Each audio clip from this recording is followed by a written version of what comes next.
नमस्कार, मैं नरेंद्र चौधरी और लेकर के आया हूँ मेरे दोस्तों आप लोगों के लिए एक और इन्फॉर्मेशनल वीडियो। होंगी रोचक जानकारियाँ। और आज का ये वीडियो है किसके ऊपर? भारत में रामसर साइट कौन कौन सी हैं? भारत में रामसर साइट, सबसे ज़्यादा रामसर साइट हैं कहाँ पर और क्या आता है इसका इतिहास, आज हम इस पे चर्चा करेंगे। सबसे पहले देखिएगा कि सर ये रामसर साइट, इसी को कहा जाता है आदर भूमि, इसी को कहा जाता है नम भूमि और इसे ही कहा जाता है वेटलैंड। ये है क्या? तो 2 फरवरी 1971 की 2 फरवरी 1971 को ईरान का एक शहर है जिसका नाम है रामसर। और इस रामसर के अंदर जो आर्द्र भूमि क्षेत्र या दलदली भूमि क्षेत्र के अंदर जो जैविक संपदा पाई जाती है उनके संरक्षण के लिए एक सम्मेलन का आयोजन किया गया जिसे कहा जाता है रामसर सम्मेलन। और इसीलिए प्रतिवर्ष 2 फरवरी को आर्द्र भूमि दिवस मनाया जाता है। क्या? आर्द्र भूमि दिवस मनाया जाता है। उसके बाद इसी समझौते के आधार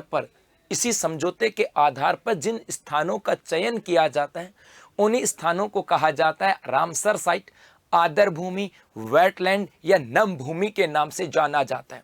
उसके बाद इस समझौते की बात करें तो 1975 के अंदर यह समझौता लागू हो गया और समझौते के अकॉर्डिंग पूरे विश्व के अंदर स्थानों का चयन किया गया और उन स्थानों के आसपास जो वन्य जीव या उस जल आधारित या उस नम भूमि आधारित जैविक संपदा थी उनका संरक्षण करने के लिए स्थानों का चयन किया गया। भारत की बात करें तो भारत इस आर्द्र भूमि समझौते के अंदर बात करें तो 1982 में इस समझौते पे सिग्नेचर किए, या ये कह सकते हैं कि भारत इस समझौते में 1982 के अंदर शामिल हुआ था। हम बात करें अब ये जो रामसर समझौता है या संधि है, इसी के तहत आर्द्र भूमि स्थलों की एक पूंजी तैयार की जाती है जिसे मॉन्ट्रेक्स रिकॉर्ड कहा जाता है। आर्द्र भूमियों की जो स्थान है इन्हीं के आधार पर एक सूची तैयार की जाती है जिसे क्या बोलते हैं? मॉन्ट्रेक्स रिकॉर्ड कहते हैं। और ये भी आप लोगों के लिए इंपॉर्टेंट है। वर्तमान समय में भारत के 2 स्थान हैं जो इस मॉन्ट्रेक्स रिकॉर्ड के अंदर आते हैं। एक तो आ जाता है केवलादेव राष्ट्रीय उद्यान जो कि भरतपुर राजस्थान के अंदर है, और दूसरा इस मॉन्ट्रेक्स रिकॉर्ड के अंदर जो शामिल जो सूची के अंदर जिसका नाम है उसका नाम है लोकताक झील, और ये कहां पर है? मणिपुर के अंदर आ जाती है। अब भारत में कौन कौन सी आर्द्र भूमियां हैं और क्या हो सकती है उनके बारे में खास बात, ये हम चर्चा करते हैं। एक तो हम बात करें चिल्का झील। यदि हम बात करें कि भारत की प्रथम रामसर भूमि की बात करें, भारत की प्रथम रामसर साइट की बात करें, वो नाम किसका आता है? चिल्का झील। और ये चिल्का झील कहाँ पर है? उड़ीसा के अंदर है और इसे 1/10/1981 को दर्जा दिया गया था। चिल्का झील की बात करें, ये भारत की सबसे बड़ी खारे पानी की झील भी है। ये भी ध्यान में रखना, चिल्का झील पहली नहीं है, एक साथ 2 को दर्जा दिया गया। तो सबसे पहले चिल्का झील का नाम आता है इसलिए इसको प्रथम भी बोल देते हैं। और उसके बाद दूसरी है केवलादेव घना पक्षी विहार, और इसे भी दर्जा उसी 1981 में दिया गया था। तो सबसे पहले 81 के अंदर 2 स्थानों को दर्जा दिया गया था, चिल्का झील और केवलादेव को। और केवलादेव घना पक्षी विहार की बात करें, यह राजस्थान के अंदर है, और राजस्थान में कहां पर? भरतपुर के अंदर। उसके बाद तीसरा स्थान आता है लोकटक झील की बात करें, और ये जो लोकटक झील है ये मणिपुर के अंदर है और इसे वर्ष 1990 में दर्जा दिया गया था। इसी लोकटक झील की बात करें, इसमें एक केबुल लामजाओ, इसी के अंदर एक स्थान आता है केबुल लामजाओ की बात करें, केबुल लामजाओ राष्ट्रीय उद्यान आता है इसी झील के अंदर, राष्ट्रीय उद्यान। और ये जो राष्ट्रीय उद्यान है ये तैरता हुआ राष्ट्रीय उद्यान आता है जो कि इसी लोकटक झील के अंदर है। उसके बाद सांबर झील, ये राजस्थान के अंदर है और राजस्थान की सबसे बड़ी खारे पानी झील है, और इसे वर्ष 1990 में रामसर साइट का दर्जा दिया गया था। उसके बाद है वुल्लर झील, जम्मू कश्मीर में है, और ये वुल्लर झील की बात करें तो भारत की ये जो झील है ये भारत की सबसे बड़ी मीठे पानी की प्राकृतिक झील आती है। कहां पर है? जम्मू कश्मीर में है, और वर्ष 1990 के अंदर इसे रामसर साइट का दर्जा दिया गया था। उसके बाद है हरी के झील, हरी के बैराज, और ये पंजाब के अंदर है और इसे वर्ष 1990 में दर्जा दिया गया और यहीं से इंदिरा गांधी नहर परियोजना का उद्गम किया गया है। उसके बाद है अष्टमुडी आदर भूमि। ये जो अष्टमुडी आदर भूमि है ये केरल के अंदर है और इसे रामसर साइट या आदर भूमि का दर्जा वर्ष 2002 में दिया गया था। उसके बाद है व्यास या ब्यास संरक्षण रिजर्व है और ये व्यास नदी के ऊपर है, पंजाब में है और इसे भी आदर भूमि का दर्जा वर्ष 2002 में दिया गया। उसके बाद है भीतरकनिका मैग्रेव की बात करें और ये उड़ीसा के अंदर है और इसे भी वर्ष 2002 के अंदर आदर भूमि का दर्जा दिया गया था। इसकी खास बात ये आती कि यहाँ पर एक ओलिव रिडले की बात करें, ओलिव रिडले कछुआ आता है और ये जो कछुआ है, ओलिव रिडले कछुआ की बात करें, ये यहाँ पर अंडा देता है, ये यहाँ पर अंडा देता है और ये 2002 के अंदर इसे आदर भूमि का दर्जा दिया गया। उसके बाद भोज आदर भूमि मध्य प्रदेश में है, इसे भी 2002 के अंदर दर्जा दिया गया था। उसके बाद दीपोर बील, यहाँ पर बील है ये और ये से 2002 में दर्जा दिया गया और ये पड़ता कहाँ पर है, असम के अंदर आता है। उसके बाद है पूर्वी कोलकाता आदर भूमि, ये पश्चिमी बंगाल के अंदर है और इसे भी वर्ष 2002 के अंदर रामसर साइट का दर्जा दिया गया था। उसके बाद है कांजली झील, ये कांजली झील भी पंजाब के अंदर है और इसे भी वर्ष 2002 के अंदर आदर भूमि का दर्जा दिया गया था। उसके बाद आ जाता है कोलेरू झील और ये कोलेरू झील की बात करें आंध्र प्रदेश के अंदर है और इसे वर्ष 2002 की बात करें इसे दर्जा दिया गया था। इस कोलेरू झील की याद रखना, ये जो झील आती है ये डेल्टाई झील है। कैसी है? ये जो झील है ये डेल्टाई झील है भाई, और डेल्टाई झील है और ये दो नदियों के डेल्टा के मध्य स्थित है। एक तो आती है कृष्णा नदी, एक तो आ जाती है कृष्णा नदी की बात करें और एक आती है गोदावरी। तो कृष्णा और गोदावरी नदी का जो डेल्टा है उन दोनों के मध्य है कोलेरू झील। आंध्र प्रदेश में 2002 में रामसर साइट का दर्जा दिया गया था। उसके बाद है पॉइंट कैलीमर वन्य जीव और पक्षी अभ्यारण्य तमिलनाडु के अंदर है और इसे भी वर्ष 2002 में दर्जा दिया गया। उसके बाद पोंग बांध झील, ये हिमाचल प्रदेश में है और इसे भी 2002 में दर्जा दिया गया था। रोपड़ झील की बात करें ये पंजाब के अंदर है और रोपड़ झील को भी 2002 के अंदर आदर भूमि का दर्जा दिया गया। सस्थमा कोटा झील की बात करें और ये सस्थाम कोटा झील जो है ये केरल के अंदर है और इसे 2002 के अंदर आदर भूमि का दर्जा दिया गया।